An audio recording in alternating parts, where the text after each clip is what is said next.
I'm John with Water Doctors, and today we're going to talk about your dual tank non-electric equipment and just some basic maintenance needs for it. First, I want to talk about the bypass and what you need to know about the bypass.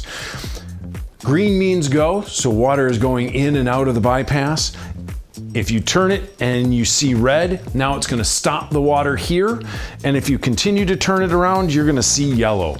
Yellow means that the equipment is in bypass and the water is just looping around the equipment. That's one of the basic pieces you're going to need to know with your dual tank non-electric Kinetico softener. When you want to use your bypass, you're going to be using that when you're changing your pre-filter on your super kit. You're going to put the unit in bypass.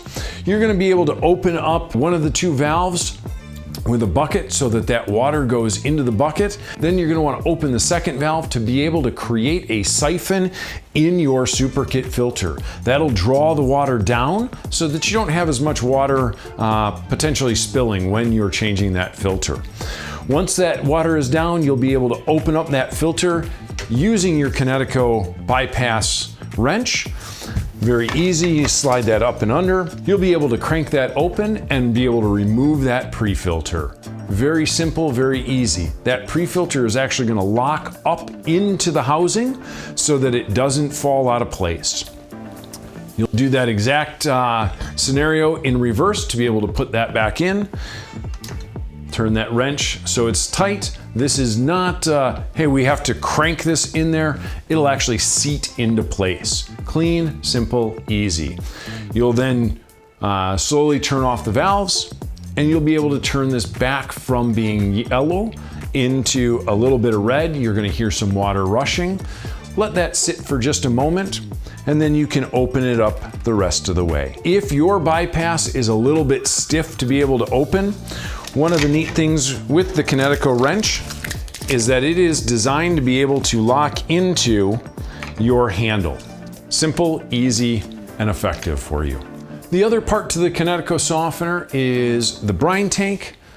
How you have your brine tank, whether it's a small or a large one, you want to do general maintenance on that every so often. What that means is when you let the salt go down to the bottom, you'd be able to take that brine tank out, clean out the inside so that you get any of that debris that might be left over from the salt, and then refill it with salt and restart it back up. Not a hard process. Sometimes people would rather have us at the office take care of that for them. The one last piece for you with a Kinetico dual tank non-electric softener is how to manually regenerate the softener. There's a lot of different ways that people teach this. I teach it the no-look way. Get a number 2 Phillips head screwdriver.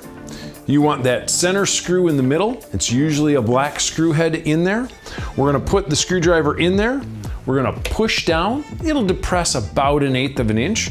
While it's depressed, we're gonna turn this clockwise till we feel it hit something. Once that hits, you're gonna continue to advance it and you're gonna hear between 1 and typically 4 clicks. 1.